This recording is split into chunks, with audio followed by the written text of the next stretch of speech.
Hello there, it's midnight and you're watching Nightline with me, Nadia Azmi. The top stories. 90% of Malaysians won't be affected by RON95 subsidy changes. And more than 100 dead as magnitude 7.7 quake strikes Myanmar, Thailand. Good morning. At least 144 people have been killed, while 732 others were left injured after a powerful earthquake struck Sagaing region in Myanmar on Friday. Details are still emerging, but more casualties were likely, especially in Mandalay, where it was among the worst hit by the quake. The junta has made a rare request for international humanitarian aid and declared a state of emergency in 6 regions, but provided no specifics of the damages. According to the United States Geological Survey report, the earthquake had a magnitude of 7.7, with its epicenter located near Sagaing, just 17 kilometers east-southeast of Myanmar's second-largest city, Mandalay. Tremors were also felt across several more towns, including Sagaing, Kauks and Shwebo. A 6.4 magnitude aftershock hit the same area minutes later, but the magnitude of the damages has yet to be ascertained, as getting information out of Myanmar, formerly known as Burma, is difficult. However, it is thought that the damage could be extensive since the earthquake is stronger than many other historic quakes. Of the total killed, 96 people have died in Naypyidaw, 18 in Sagaing and 30 in Mandalay. As for the injured, 132 were in Naypyidaw and 300 were in Sagaing, with numbers still being assessed in other areas. Myanmar has been ruled by a military junta since a coup in 2021, making access to information problematic. But junta leader Min Aung Hling's significant and rare request for international assistance signals a possible shift in response strategies, as the country has seldom sought international help during previous natural disasters. Meanwhile, Myanmar is in chaos as rows of wounded victims lay outside the emergency department of the country's largest hospital. A steady stream of casualties continued to arrive at the hospital, where it was declared as a mass casualty area, some in cars, others in pickups, and others carried on stretchers, their bodies bloody and covered in dust, prompting the World Health Organization (WHO) to trigger its emergency management system, where it is expected to mobilize its logistics hub in Dubai to prepare trauma injury supplies to support Myanmar in response to Friday's huge earthquake. At the moment, rescue teams are continuing their search for survivors, and the death toll is expected to rise rapidly. Meanwhile, the quake has also triggered the collapse of buildings hundreds of miles away in Thailand, where authorities declared an emergency zone in the capital Bangkok as they raced to rescue dozens of people believed to be trapped under the rubble of an under-construction high-rise in the city. So far, 3 people have died and dozens more remain missing.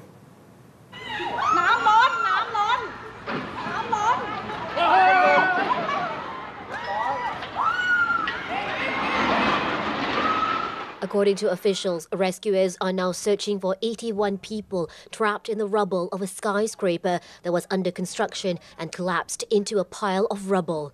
Reports indicate that at least 3 people have died and 81 remain missing as rescue efforts continue amidst the debris. Authorities are continuing to investigate the circumstances surrounding the building's collapse, with a focus on ensuring the safety of the remaining structures in the area.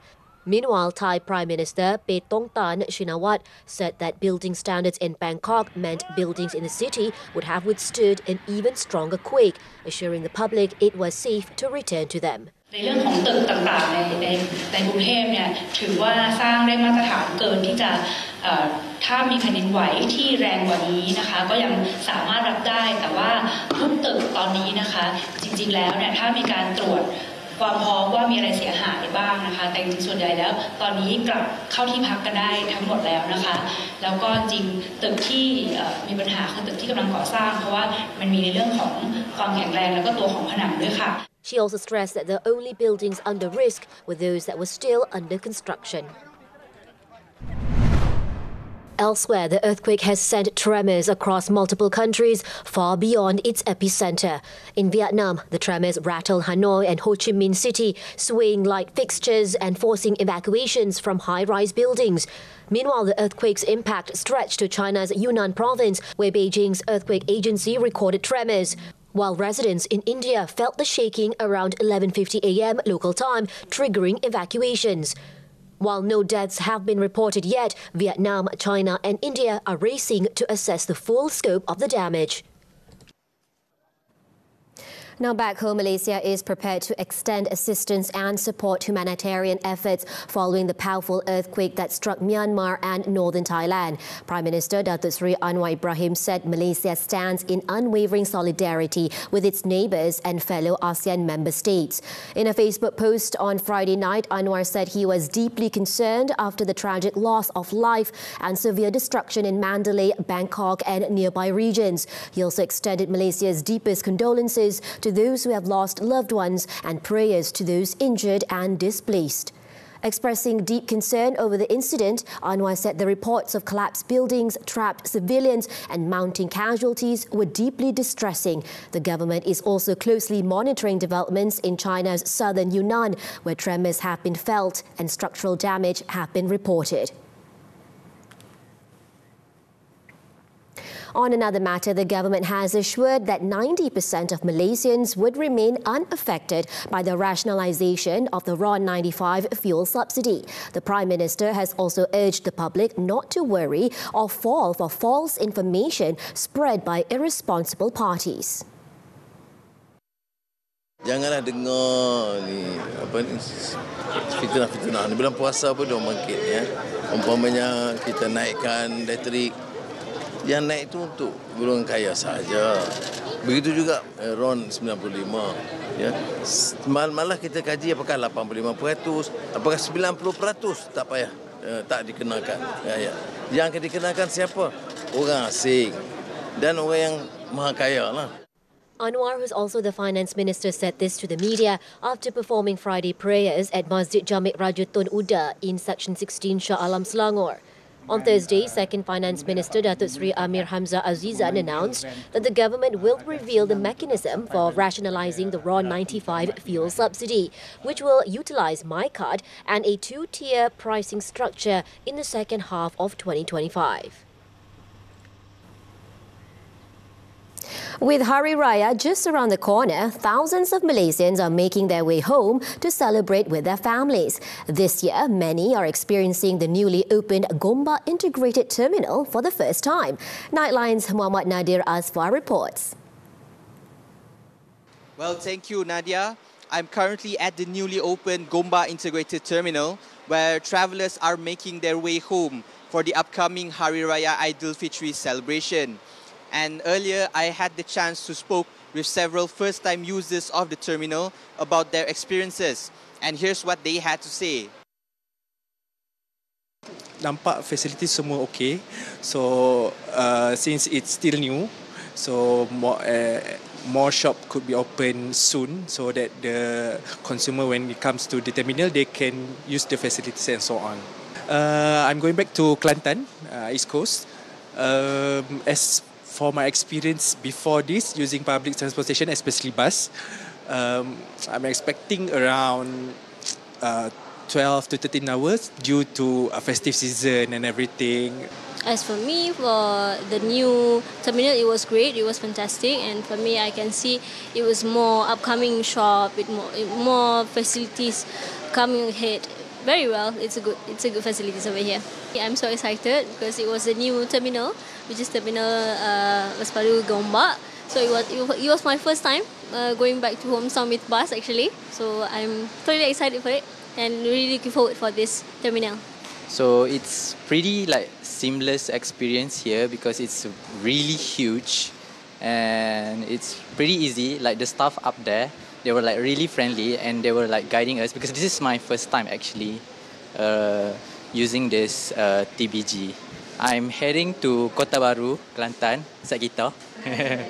And I'm expecting around like 12 hours maybe, so maybe around 10 AM minimum lah. to spend time with my family lah, because it actually has been like couples of years since I spent time with my family for Raya.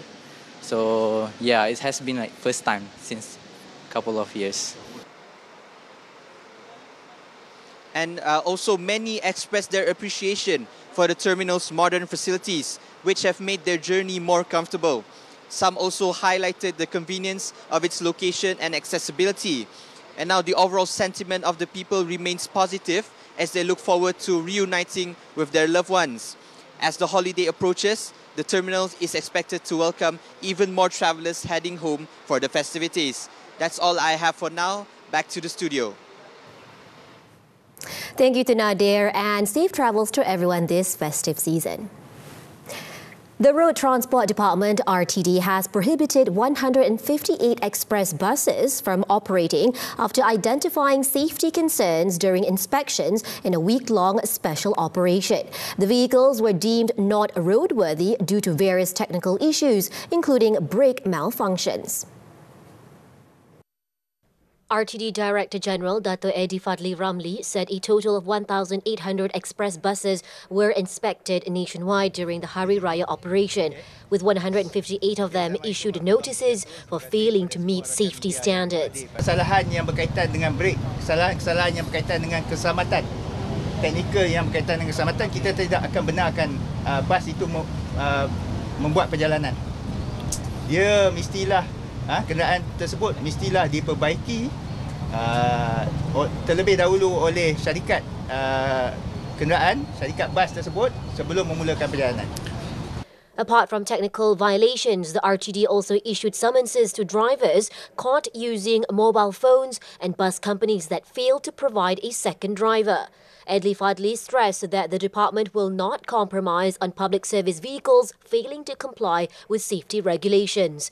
The RTD has also decided to continue its undercover enforcement strategy, with officers posing as express bus passengers.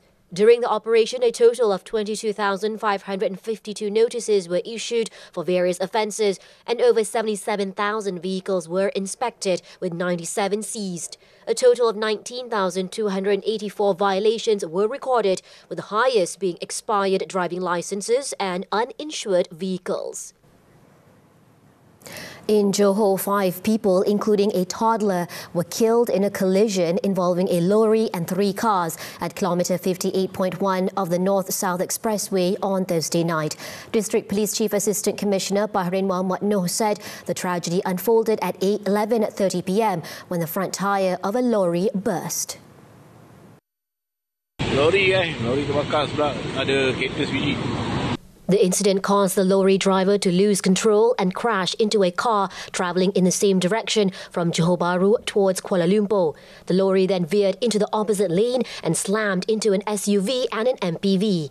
The crash killed the driver of the MPV, 36-year-old Nasaruddin Pardi, his 35-year-old wife Siti Kazira Bani, and their 2-year-old daughter. The couple succumbed to their injuries en route to the hospital while their daughter died at the scene. Also killed were the driver of the SUV, 23-year-old Iqlil Noraudah Muhammad Reza, and her male front passenger in his 20s on the spot. Both sustained severe head and body injuries. The 35-year-old lorry driver, who sustained leg and hip injuries, has been placed under a 1-day remand to assist with the probe.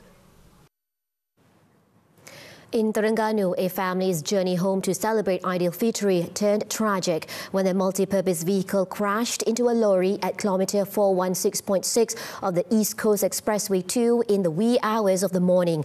The incident resulted in the death of a doctor, while 5 of her family members were injured. The incident reportedly occurred at about 4:30 a.m.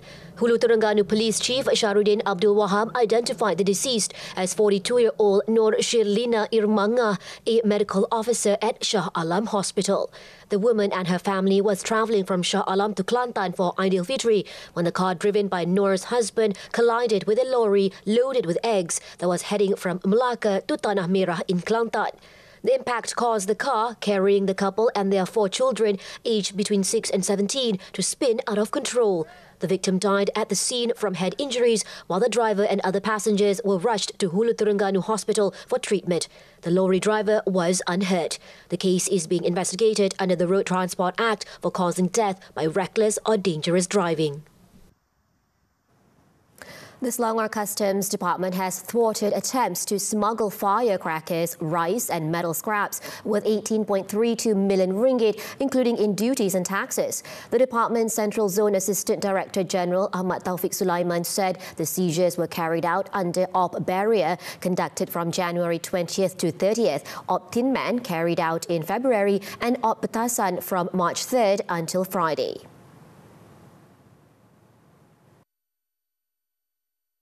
The Enforcement Division seized 32 containers from the premises of registered fireworks importers located in Selangor, Perak, Pulau Pinang and Johor. The containers contained various types of firecrackers that failed to meet the technical specifications and import permit guidelines set by the Home Ministry and police. The items confiscated in the 4 states amounted to 57.8 tons, valued at 1.48 million ringgit, with duties and taxes totaling more than 900,000 ringgit. Separately, the customs officers seized 69 containers of iron and aluminium scrap worth 13 million ringgit during Op Tin Man at the West Port Free Zone from February 1st to 28th. The department also seized more than 500 tons of rice worth 2 million ringgit, with duties and taxes amounting to more than 800,000 ringgit, after it was found to have been imported without a permit from an Asian country.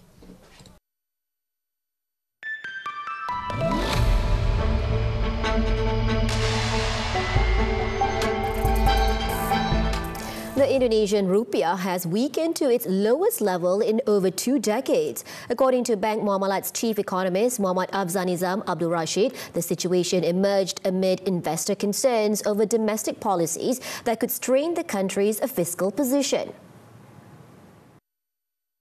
Disebabkan dasar ekonomi domestik yang mana dilihat sedikit populis seperti pengenalan program makanan kepada murid-murid sekolah yang menelan belanja yang agak besar sekitar 28 bilion US dollar dan sebagainya.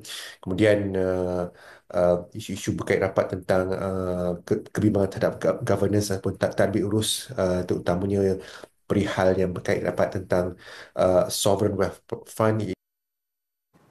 Despite the performance, analysts believe Indonesia's macroeconomic fundamentals will remain stable, supported by a fiscal deficit below 3% and government debt under 60% of the GDP. Indonesia's central bank has also signalled its readiness to intervene in the foreign exchange market to stabilise the rupiah. As of Friday, the currency opened at 16,572 rupiah against the US dollar. What's fueling Malaysia's property market surge? What sectors powered the decade's best performance? Are infrastructure projects setting new benchmarks? Can 2025 sustain this real estate momentum? Zahir Kelvin Ong Abdullah speaks with Group Managing Director of Knight Frank Malaysia, Keith Uy, only on Money Matters this Saturday evening on TV3 and stream on Tonton. Chinese President Xi Jinping on Friday vowed to improve market access at a meeting with a group of global business leaders in Beijing in an effort to boost investor sentiment as rising tariffs fuel uncertainty for the economy and international trade. Xi told more than 40 leaders of companies spanning finance, manufacturing and technology that China welcomes their investment. He also acknowledged how geopolitical factors have affected their ability to do business with his country in recent years. The action appears to be an attempt to project openness as the US ramps up protectionist measures against adversaries and allies alike, with a 25% tariff on auto imports and potential fresh levies on the European Union and Canada intensifying an already destabilizing trade war.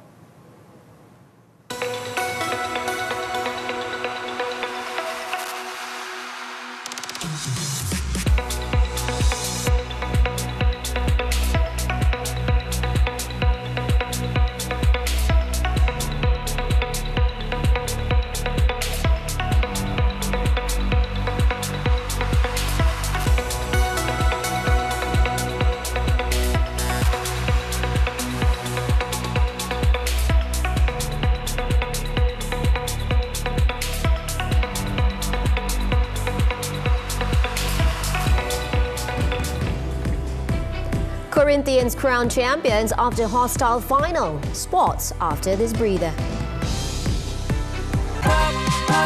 Yang jauh berkirim salam, yang dekat berkunjung-kunjungan. Di Adik Puteri ini, jangan lupa untuk kita saling ziarah-ziarahi sebab ikatan akan berkekalan abadi. Saya Fetri Yahya, indahkan memori di TV3. Terima kasih, Cikgu. Ibu bapa di luar sana, jangan pernah berasa malu sekiranya anda mempunyai anak berstatus OKU. Sebaiknya lakukanlah ini.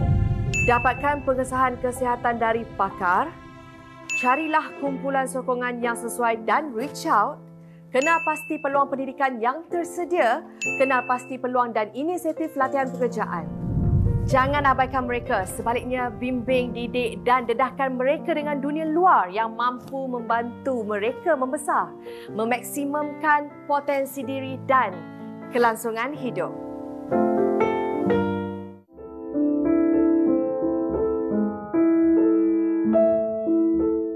Sebab satu, saya seorang tak ada siapa. Dua tempat orang. Nak minta tolong orang susah. Adik-beradik tak ada. Jadi sebagai satu cabaran, saya cari yang betul-betul. Pencahayaan yang tetap. InsyaAllah boleh jalan. Lepas tu kadang ada susu pekat tu, kita buat susu cair. Buat cair, bagi dia minum. Walaupun sikit. Macam mana pun, terpaksa juga.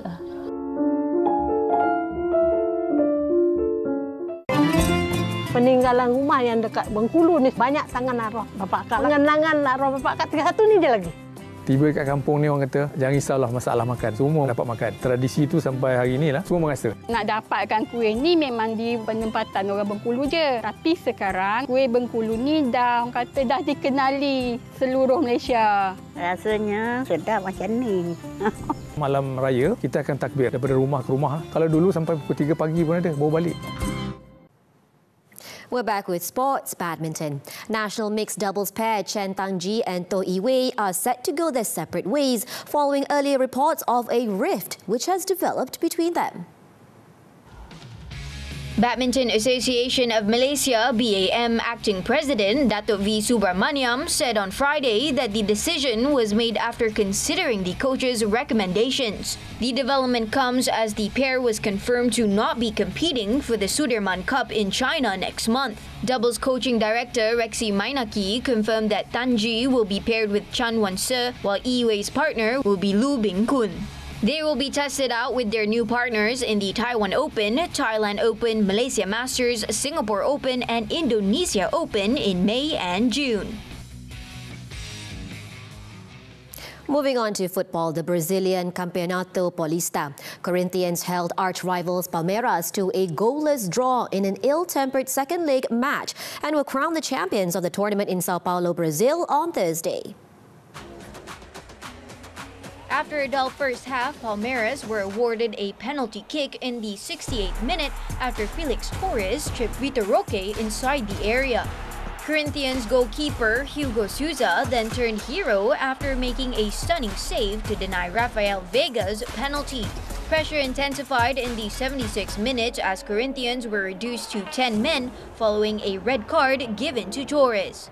The match took a dramatic turn as red cards were handed to Corinthians Jose Martinez and Palmeiras Marcelo Lomba following a scuffle after Memphis Depay was fouled near the sideline. Ramon Diaz's side, however, managed to hold on for a goalless draw and won on aggregate score following their 1-0 win in the first leg. It was the 31st win for Corinthians and first since 2019. Tennis now, the 2025 Miami Open. Taylor Fritz recovered from letting slip 6 match points in a dramatic second set to maintain a perfect record against Matteo Berrettini on Thursday. The third seed overcame the Italian 7-5, 6-7, 7-5 after a thrilling 2-hour 44-minute match during which Fritz was on the verge of a straight sets victory with a 6-3 lead in the second set tie break. The American is into his 6th ATP Masters 1000 semi-final and first in Miami, where he will face Jakub Mensik. Earlier, Mensik showed few nerves en route to an ATP Masters 1000 milestone. The Czech ended the inspired run of Arthur Fils with a 7-6, 6-1 quarter-final victory, advancing to the last four at a Masters 1000 event for the first time. Joining them was Novak Djokovic, who turned on the style to take his place in the last four with an impressive 6-3, 7-6 win over American Sebastian Korda, becoming the oldest man to reach a Masters 1000 semi-final. The 37-year-old Serb will play Bulgarian Grigor Dimitrov for a place in the final. Death toll rises as South Korean wildfires continue. The details when Nightline returns. What's fueling Malaysia's property market surge? What sectors powered the decade's best performance? Are infrastructure projects setting new benchmarks? Can 2025 sustain this real estate momentum? Zahir Kelvin Ong Abdullah speaks with Group Managing Director of Knight Frank Malaysia, Keith Uy. Only on Money Matters this Saturday evening on TV3 and stream on Tonton. Tahun ni banyak tak dapat jemputan rumah terbuka? Pergilah, kan setahun sekali. Inilah masanya untuk indahkan memori. Salam Syawal daripada saya, Muaz Muhammad. Assalamualaikum. Waalaikumsalam. Masuklah ke pintu. Takkan kau tingkap pula?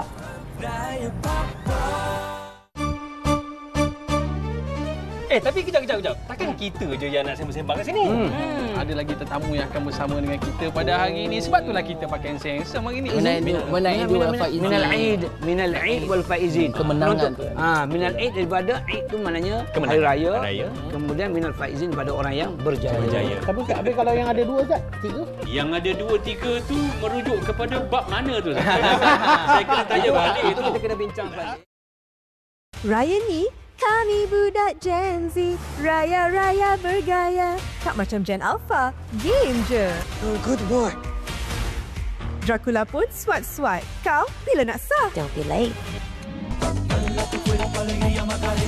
Tapi raya tak sah kalau tak ada senario. Oh, tak gitu Azmi. Sila. Jalinkan kasih sesama. Amboi, syaitan pun tak nak kalah Milik.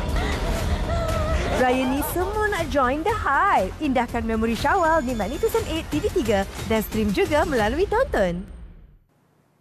News from the foreign front. At least 22 people were killed on Friday in Israelis' attacks as the death toll continues to rise. The strikes were targeted on populated areas such as a residential building in the Al Zaitun, where they suffered several deaths, including women and children. Gaza's government media office also updated its death toll to more than 61,700, with those missing under the rubble presumed dead. Meanwhile, the World Health Organization says that there are severe shortages of blood supplies to treat the wounded, while the World Food Programme has warned that thousands of Palestinians face severe hunger and malnutrition with just enough food stocks to support 2 weeks of operation. In other news, the death toll from South Korean wildfires on Friday rose to 28. 6 out of 11 big fires are still raging, charring almost 48,000 hectares of land so far. However, firefighting conditions are improving following a rainfall on Thursday, with better visibility and cooler conditions that helped completely contain 5 wildfires overnight. The country is seeing good results as fires are down to 5% of what they were. Officials now plan to mobilize all available resources to extinguish the main flames by the end of the day. Australian Prime Minister Anthony Albanese on Friday has called a national election for May 3rd, seeking a second 3-year term for his Labour Party government in a contest set to be dominated by cost of living concerns. Albanese said that the election would be a choice between his government's plan to keep building and the rival Liberal Party-led coalition's mooted cuts to government spending. However, opinion polls suggest that Labour is running neck and neck with the Liberal National Coalition led by Peter Dutton, putting it at risk of being the first government to serve just one term since 1931. Dutton has proposed spending $3.15 billion to facilitate the construction of 500,000 new homes, along with a series of measures to ease demand, including cuts to immigration and a 2-year ban on foreign investors and temporary residents buying property.